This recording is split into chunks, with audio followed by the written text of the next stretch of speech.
April மாதம் 9ஆம் தேதி. கடந்த 2ஆம் தேதி அமெரிக்க ஜனாதிபதி டொனால்ட் ட்ரம்ப் வெள்ளை மாளிகையின் ரோஸ் கார்டனிலே ஒரு அறிவிப்பை விடுத்திருந்தார். 60 நாடுகளுக்கான தீர்வை வரிகள் திருத்தப்பட்டதாக ஜனாதிபதி தெரிவித்திருந்தார். அந்த வகையிலே இன்று முதல் அந்த தீர்வை வரி திருத்தம் நடைமுறைக்கு வருகின்றது. அமெரிக்கா ஏனைய நாடுகளுடன் மேற்கொள்கின்ற சர்வதேச வர்த்தகம் அல்லது கொடுக்கல் வாங்கல்களின் போது ஏற்படுகின்ற இடைவெளியை கருத்தில் கொண்டு பரஸ்பர ஒப்பீட்டளவிலே இந்த தீர்வை வரி அறவிடப்படுவதாக ஜனாதிபதி ட்ரம்ப் தெரிவித்திருந்தார். சீனாவிற்கு 104% வரியை அமெரிக்கா விதித்திருக்கின்றது. அதே நேரத்தில் இலங்கைக்கு 44% தீர்வை வரியும், பாகிஸ்தானுக்கு 29% தீர்வை வரியும், எமது அயல் நாடான இந்தியாவிற்கு 26% தீர்வை வரி என்ற அடிப்படையிலே பல நாடுகளுக்கு மாறுபட்ட வகையிலே 60% வரை அன்னளவாக இந்த தீர்வை வரி விதிக்கப்பட்டிருக்கின்றது. புதிய தீர்வை வரி திருத்தம் அமெரிக்காவினால் அறிவிக்கப்பட்ட இந்த திருத்தம் இன்று முதல் எவ்வாறு நடைமுறைப்படுத்தப்படுகிறது, இது தொடர்பாக முதலில் பார்க்கலாம். அமெரிக்கா சீனாவுக்கு முதலில் 34% தீர்வை வரியையே விதித்தது. சீனா அதற்கு பதிலடி கொடுக்கும் வகையில் அமெரிக்காவுக்கு 34% வரியை விதிப்பதற்கு நடவடிக்கை எடுத்தது.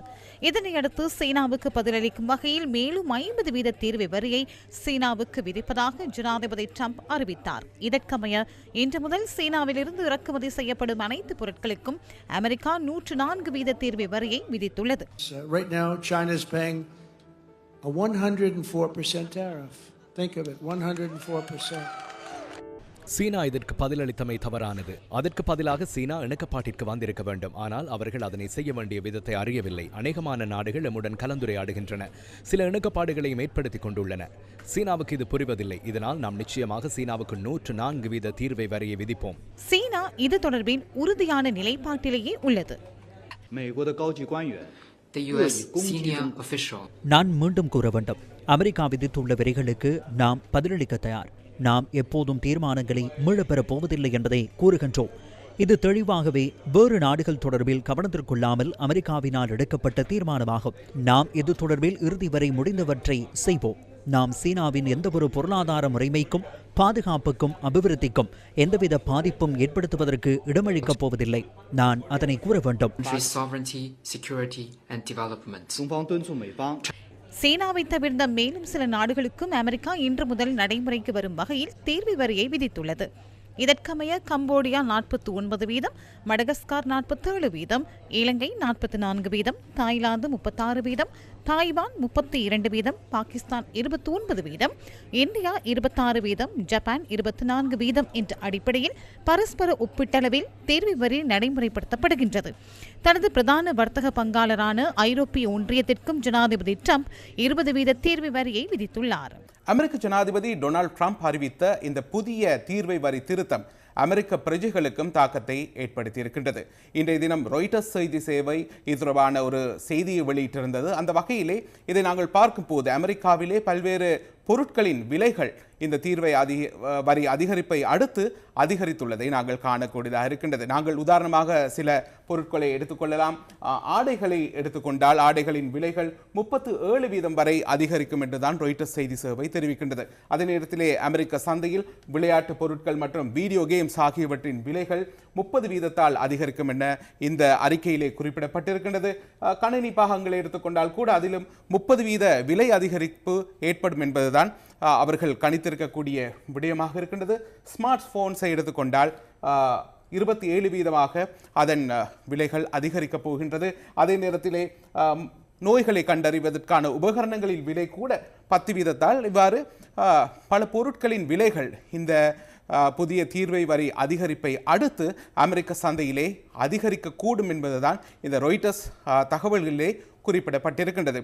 இருந்தபோதிலும் ஜனாதிபதி ட்ரம்ப் தமது நாட்டிலே இருக்கக்கூடிய உற்பத்தி பொருளாதாரத்தை புதிய இந்த தீர்வை வரியூடாக மேம்படுத்திக் கொள்வதற்கு அல்லாவிட்டால் அதனை உயர்த்தி கொள்வதற்கான ஒரு முயற்சியாக தான் இந்த தீர்வை வரியை விதித்திருக்கின்றார். இதன் மூலம் அவர் எதிர்பார்க்கின்ற அந்த முன்னேற்றம் அமெரிக்காவின் பொருளாதாரத்திலே ஏற்படுமா? இதை நாங்கள் காலத்தோடு தான் பார்க்க வேண்டியிருக்கின்றது. சில வேளையிலே இது வெற்றி அளிக்கக்கூடும், அல்லாவிட்டால் அதில் எத்தகைய தாக்கம் பாதிப்பு ஏற்பட போகின்றது என்ற விடயத்தை நாங்கள் பொறுத்திருந்துதான் பார்க்க வேண்டி இருக்கின்றது. இருந்த போதிலும் இந்த தீர்வை வரி அறிவிக்கப்பட்ட நாள் முதலே உலகளாவிய ரீதியிலே சந்தையிலே இந்த விடயம் தாக்கத்தை செலுத்தி இருக்கின்றது. அந்த வகையிலே இதனை ஒரு சர்வதேச வர்த்தக போராக பல்வேறு தரப்பினரும் ஏற்கனவே சுட்டிக்காட்டியிருக்கின்றார்கள். இதன் தாக்கம் படிப்படியாக ஒவ்வொரு நாடுகளும் தற்போது உணர ஆரம்பித்திருக்கின்றன.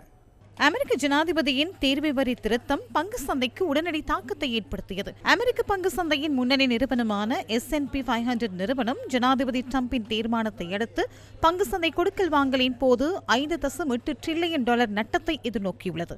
1950 ஆண்டுக்கு பின்னர் இந்த நிறுவனம் 4 நாட்களுக்குள் அடைந்த மிகப்பெரிய நட்டம் இதுவென சர்வதேச ஊடகங்கள் கூறுகின்றன. ஆசிய பங்கு சந்தையில் நேற்று ஓரளவு முன்னேற்றம் காணப்பட்டாலும் இன்று மீண்டும் சரிவு ஏற்பட்டுள்ளது. இன்று உலக சந்தையின் தரவுகள் இவ்வாறு அமைந்திருந்தன. ஜப்பானின் நிக்கே சுட்டென் இன்று 5 வீதத்தினால் வீழ்ச்சியடைந்திருந்தது. தாய்வான் பங்கு சந்தையின் பின்னடைவு 5.7%. சிங்கப்பூரின் STI சுட்டென் 2.4 வீதத்தாலும் தென்கொரியாவின் காஸ்பி சுட்டென் 1.8 வீதத்தாலும் வீழ்ச்சியடைந்துள்ளதுடன் ஆஸ்திரேலியாவின் S&P ASX 200 1.8 வீதத்தாலும் இந்தியாவின் நிப்டி 50 0.4 வீதத்தாலும் வீழ்ச்சியை காண்பித்தன. ஷங்காயின் SSC சுட்டென் இன்று 1.1 வீத லாபத்தை பதிவு செய்திருந்தது. இதேவேளை கொழும்பு பங்கு சந்தையின் 2 சுட்டென்களிலும் இன்று சரிவு ஏற்பட்டிருந்தது. ஆம், உலகமே இந்த தீர்வை வரி அதிகரிப்பு தொடர்பாக தற்போது பேசுகின்ற நிலையிலே அமெரிக்கா கூறியிருக்கின்றார்கள். அவர்கள் தற்போது தயாராக இருக்கின்றார்கள். இந்த தீர்வை வரி திருத்தம் தொடர்பான பேச்சுவார்த்தைகளுக்கு தாம் தயாராக இருப்பதாக அறிவித்திருக்கின்றார்கள். அதே நேரத்திலே 50 நாடுகளோடு அவர்கள் ஏற்கனவே பேச்சுவார்த்தையை நடத்துவதற்கான இணக்கப்பாட்டினை நேற்றைய தினம் மிகவும் தெளிவாக வெளியிட்டிருந்தார்கள். அந்த வகையிலே இந்த நாடுகளுடனான பேச்சுவார்த்தைகள் ஒருபுறம் இருக்க, நாங்கள் அமெரிக்க ஜனாதிபதி தொடர்ச்சியாக கூறுகின்ற விடயம், அமெரிக்காவோடு கொடுக்கல் வாங்கல் செய்து கொண்டு ஏனைய நாடுகள் அதிகளவிலான அனுகூலத்தை பெற்றுக்கொள்வதற்கான சந்தர்ப்பத்தை வழங்க முடியாது என்ற விடயத்தை தான் அமெரிக்க ஜனாதிபதி தொடர்ச்சியாக வலியுறுத்தி வருகின்றார். இந்த வரி அதிகரிப்பு, இந்த தீர்வை வரி அதிகரிப்பு எமது நாட்டிற்கு இவ்வாறான தாக்கத்தை ஏற்படுத்த போகின்றது. இதில் தான் நாங்கள் கவனம் செலுத்த வேண்டிய முக்கியமான விடயமாக இருக்கின்றது.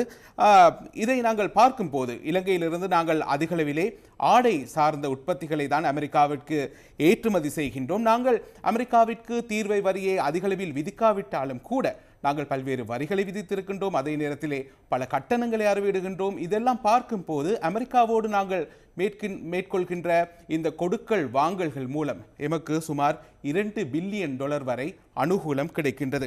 ஆகவே தற்போது இந்த ஆடை ஏற்றுமதி தொழில்துறையை நாங்கள் எடுத்துக்கொண்டால் அதற்காக விதிக்கப்படுகின்ற இந்த தீர்வை வரி காரணமாக பல்வேறு பாதிப்புகள் ஏற்படலாம் என்ற விடயம்தான், அதில்தான் ஒரு மிகப்பெரிய பாதிப்பு ஏற்படுவதற்கான அபாயம் தற்போது தோன்றியிருப்பதாக தெரிவிக்கப்படுகிறது. அந்த வகையிலே இந்த துறையை, அதாவது ஆடை உற்பத்தி துறையை நாங்கள் எவ்வாறு பாதுகாத்து கொள்ளப் போகின்றோம்? இந்த தொழில்துறையிலே ஈடுபட்டிருப்பவர்கள், இந்த தொழில்துறையை நம்பியிருப்பவர்களை பாதுகாப்பதற்காக அரசாங்கம் அல்லது எமது நாடு எத்தகைய நடவடிக்கைகளை எடுக்கப் போகின்றது? இதுதான் தற்போது இருக்கக்கூடிய முக்கிய கேள்வியாகும்.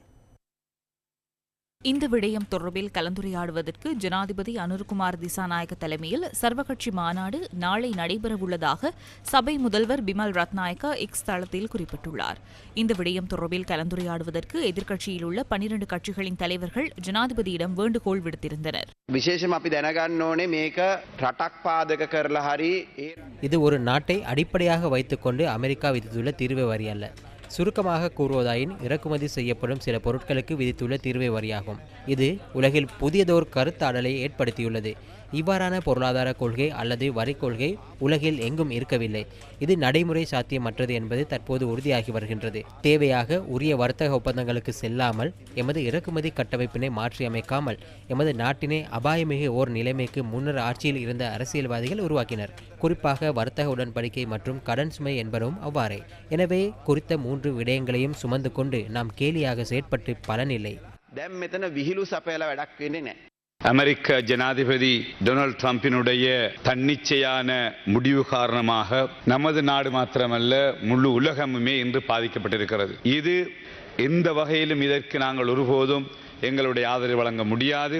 இன்று காலை இது தொடர்பிலே சகல கட்சிகளும் கையொப்பமிட்டு ஜனாதிபதிக்கு அவசரமாக ஒரு சர்வகட்சி மகாநாட்டை கூட்டி இது தொடர்பிலே அமெரிக்க அரசாங்கத்தோடு பேச்சுவார்த்தைகள் நடத்தி இதற்கு தீர்வு காணப்பட வேண்டும் என்று ஆலோசனை வழங்கிறோம். எமது பொருளாதாரத்தின் முக்கிய துறைகளை அதிர்ச்சிக்குள்ளாக்கி இருக்கிறது. ஒரு சாதாரண வர்த்தக சிக்கல் அல்ல, ஆழமான தாக்கங்களை ஏற்படுத்தக்கூடிய ஒரு தேசிய நெருக்கடியாகும்.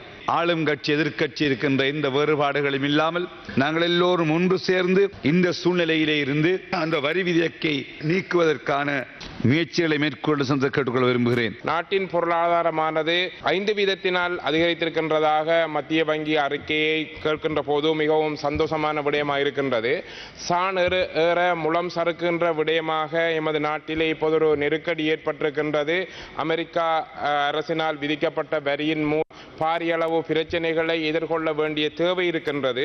இது அரசு சார்ந்த பிரச்சனை அல்ல, முழு நாட்டுக்குமான பிரச்சனையாகவே நாங்களும் பார்க்கின்றோம். மிக முக்கியமாக இந்த ஏற்றுமதி தன்மையிலே நாங்கள் ஒரு டைவர்சிட்டியை பின்பற்றாத காரணத்தினால் நாம் ஒரு நாட்டையும் ஒரு குறிப்பிட்ட பொருட்களுக்குமான ஏற்றுமதியை நம்பிக்கொண்டிருப்பதனால் இந்த விதமான ஒரு நெருக்கடி ஏற்பட போகின்றதோ என்ற அச்சம் தோன்றியிருக்கின்றது.